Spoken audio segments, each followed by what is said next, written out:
Okay, welcome back. This is part 2 of the Oprah-Anti-Christ series, and I'd like to jump right into that part of this teaching right away, ending the last one with this idea of integrating our humanity and our divinity.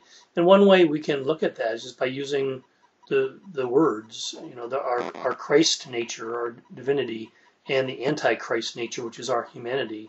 Bringing these together is an essential part of our whole journey. The whole reason why Western culture evolved, the whole reason why we developed this ego and this idea of a separate identity and everything that appears to be this, to the Eastern, more Buddhist mind, almost this endless cycle of circling back on itself.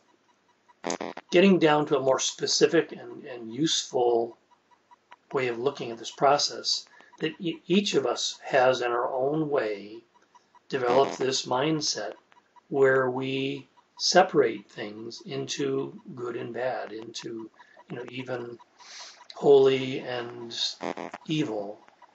And and this is where we want to look. Instead of having these collective projections being made, whether it's Adolf Hitler or Oprah Winfrey or whomever, we all participate at that level in this illusion. The place where we want to go is the place where we're moving toward, this solution. The solution to this problem is, again, inside ourselves, in the way in which we disallow or dismiss or disown, these parts of ourselves that become our shadow nature, that become these things that are always what we're stumbling over on our path, moving forward in life, whether we're trying to be successful in the world or at a deeper level, successful on the spiritual path.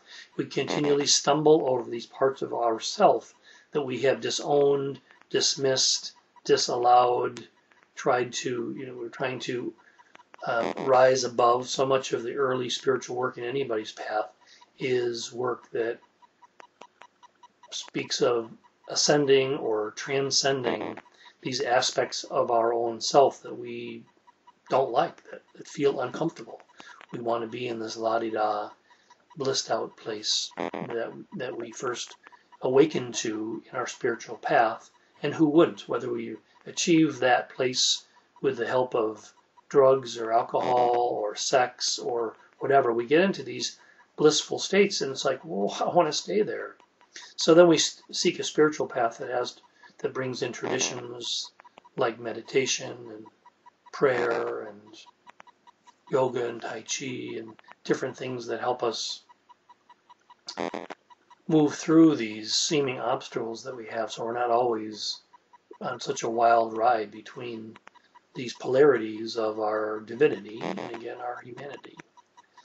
So what's happening at the collective level, that obviously is happening also within each individual, is we're getting more and more aware. We're getting more and more ready to integrate these aspects of ourself. Okay, you take something like in the Catholic Church, for instance.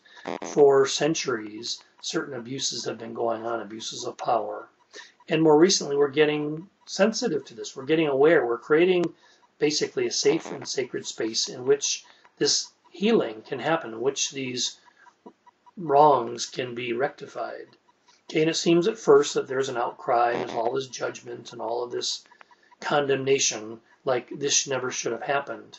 But at a deeper level, we become aware that this has always been happening, and what's really going on is we're becoming more honest, more aware, and hopefully in the end, more accepting and more forgiving. I mean, it was always going to cause a problem to take this group of human beings, whether they're men or women, and suppress these parts of their humanity, where they become shadowy and twisted and come out in hurtful ways. So this again is the lesson that we're learning in this whole process of the spiritual growth of a body of humanity that formed itself into this very powerful church, the Catholic Church. Okay, and it's happened, I'm sure, in any institution, any collection of individuals where there's certain elements of power and control come in. Always, as part of our journey, there's been certain parts of our humanity that we've tried to repress or suppress. And in the end, this becomes problematic, because the greater evolution of who we are needs to be fully expressed. Yeah, all of us needs to be fully acknowledged and given a proper blessing, and it's only in blessing that things can be contained.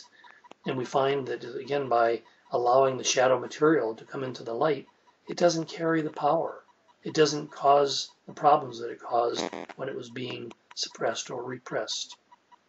So again, this is a big part of what we need to recognize that's happening today, with the seeming greater disparity between the New Age left and the fundamentalist right, that it's just coming more to the surface so that it can be healed. And this is what we're here to do together.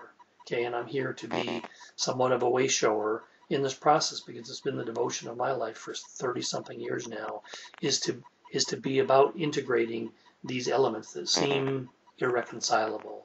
They're not. Once we understand truly, in fact, what the role of what we call evil is, we'll come to see it with a great insight, and a great blessing will open our heart to this process that's happening individually and collectively, and learn more what this whole process of transformation that we're heading into, this acceleration, that's such an exciting element in our culture and in our world today. We want to be about this. We want to be proactive and be welcoming this process. So hopefully in this series we'll explore this more fully, so that we can give this the blessing and the welcome and the acceptance that it deserves.